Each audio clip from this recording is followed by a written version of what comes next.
Hey guys, welcome back to the channel Beating Long COVID, where we discuss all things Long COVID. Today's topic, traveling with Long COVID. I have a trip coming up in the next couple months here that is a 10-year anniversary vacation. We're going to Florida. We're going to do some exploring, go to the beach, as well as go to Disney and Universal. So I thought it was a timely video to make. I have traveled twice with Long COVID, and if you've been around since the beginning, you know that I went on a cruise last January. I also went on a work trip in August.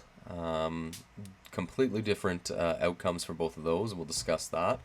We'll also talk about some of the things that I do before traveling, while traveling, and when I get home from traveling to make sure that I can travel well with Long COVID. But let's get right into it. So my first trip was a 8-night cruise down in the Caribbean, which was horrible. So bad. It was a gifted trip. So it was really no saying no, and I was eager to test out. I was about a year into my long COVID, so I was eager to try and see if I could travel. Very anxious about going. I was very claustrophobic on the trip. There was about 8,000 people on the cruise ship. So I just felt kind of trapped the whole time, and definitely looking back, not a great setting for folks with long COVID.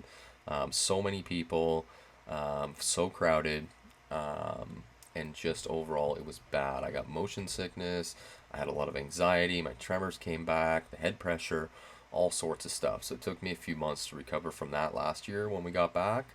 Definitely don't recommend that. Do something else. But on the positive side, I traveled again in August. Again, I was a little bit nervous, but it seemed less nervous. So I went on a work trip, and it was a two-leg trip. So I had a connection, and then we ended up going to Mexico for work, and I traveled fine. I thought it was going to be the same. I thought I was going to have issues in the air again, and I didn't.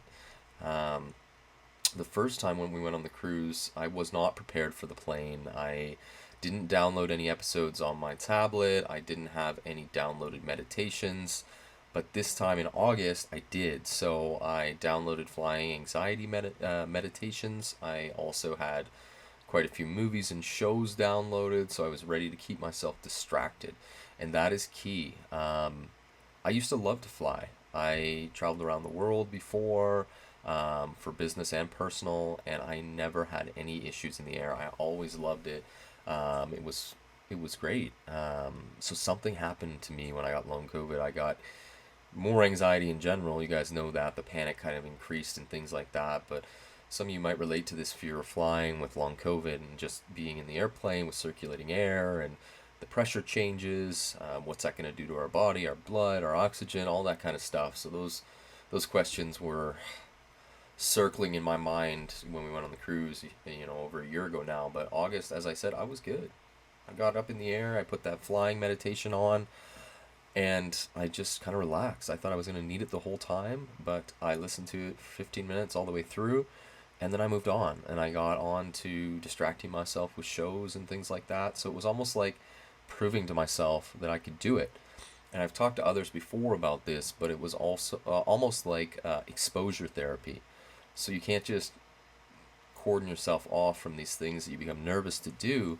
Again, you'll remember I had this in the beginning too, first year long COVID, about going out in public, doing anything where I had to go out. I had sensory overload. So you can imagine flying or going on a trip would be a lot of sensory overload. Now, I was about a year into my long COVID. I thought I was doing pretty well when we went on the cruise, but obviously I wasn't. I wasn't ready for that kind of stimulation. My nervous system wasn't ready. I hadn't done the work long enough that I preach now. But when it came to August, I was good. I was ready. And, I was just really proud of myself for being able to go through that and do it. And it's so weird to even say that, being proud of myself for being able to go on a work trip. But again, it was 5 days of constant business meetings all day, and then business dinners, and then business events at night.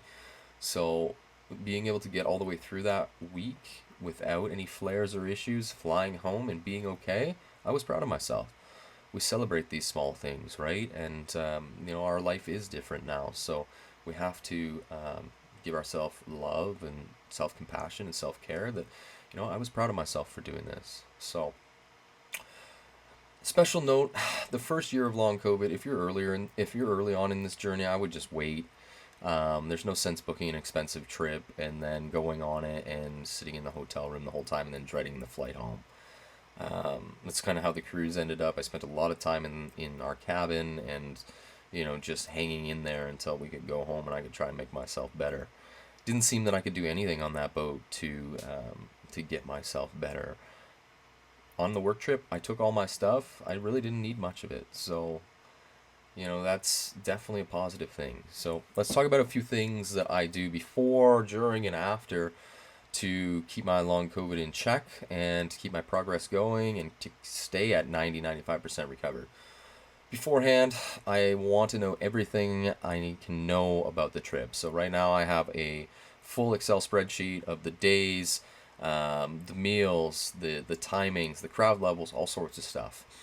And that's very important for me to understand because I don't want to go into this and be surprised. And I'm not nervous about this trip at all. I'm actually quite excited. I think my wife deserves it. I deserve it.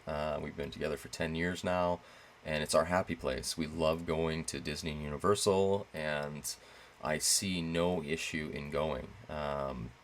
But understanding everything you can about the trip. I did the same with the work trip in August. I researched the place I was going, the hotel, what was around, where was the hospital. Like, this all might sound crazy, but it definitely puts your mind at ease when you're there because you already have all the background knowledge and information. Taking the right things with you. So if you're on a long COVID protocol right now, if you have devices, supplements, medications, things like that, make sure you bring everything with you. For me, I travel now with my CPAP. I travel with my TVNS machine for my vagus nerve, my Apollo Neuro. I take a week's worth of supplements and medications, and take full medications if you need to. Like, take the bottle for the month just in case to make you feel better. I still travel with my Ativan just in case because you never know. So that's good for me to always have. But make sure you bring everything with you and bring a decent supply. What else? When I do fly, I kind of mentioned it earlier, but keeping yourself distracted. So the airport can be crazy, the plane can be crazy. Just keep yourself distracted. Get to the airport with enough time to not have to rush through security, not have to rush through customs. As we all know, those things can be stressful enough as it is, so don't add extra stress onto yourself by leaving yourself an hour to get to the gate. It's just not worth it. So just sit at the gate and watch a show. Go early, get some food, and make sure you're there on time.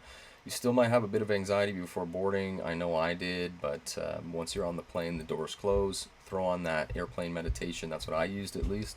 And if you need to listen to calm meditations the entire trip, the entire flight, then do so.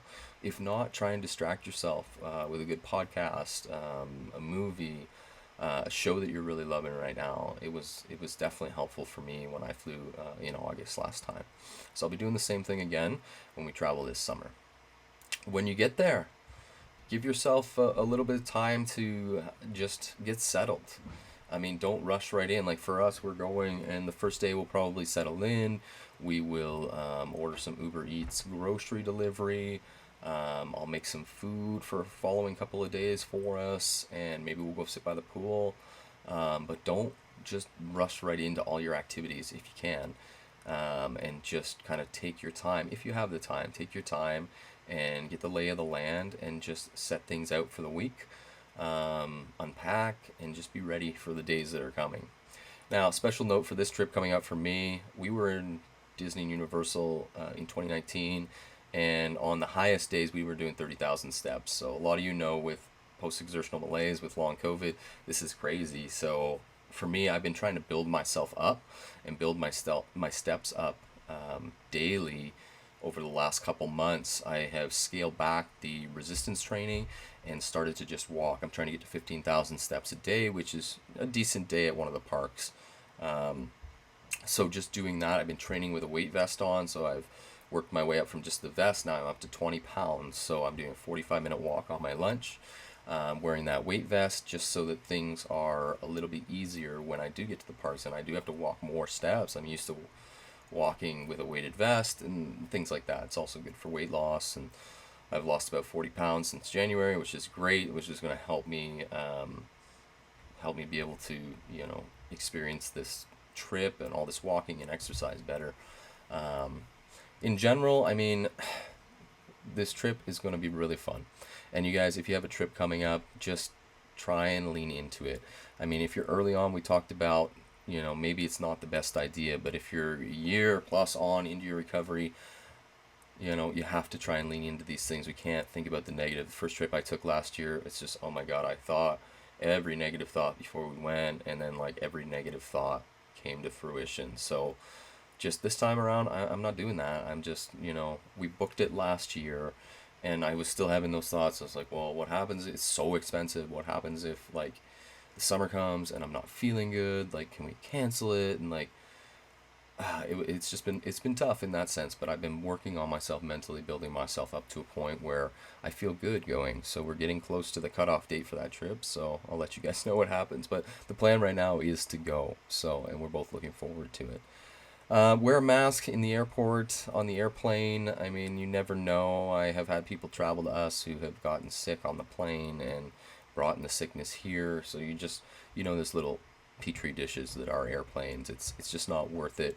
I'm not a huge mask person, but I mean, it's definitely worth it to wear these masks in closed settings, right? So, and I say I'm not a huge mask person, but I spend a lot of time outside by myself. So again, you don't need it outside by yourself.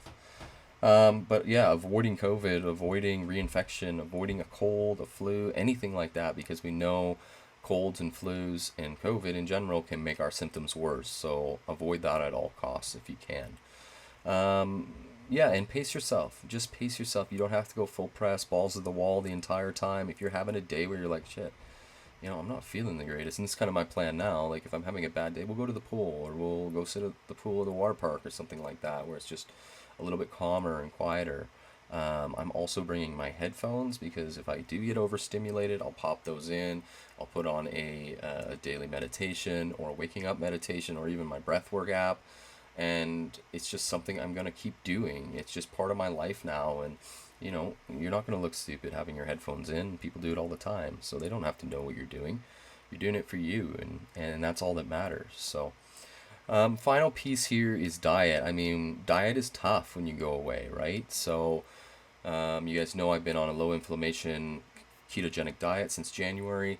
My body has dropped a lot of water, a lot of excess inflammation, so that's been great. I don't want to stop that, so I guess I could, but I don't want to stop that and then have a flare because of it. So I have kind of been planning out, breakfast we'll do in the room, and then lunches I'm going to kind of prepare lunch for my wife, and I'll prepare some sort of a low inflammation food for myself with some snacks for both of us that work for both of us throughout the day.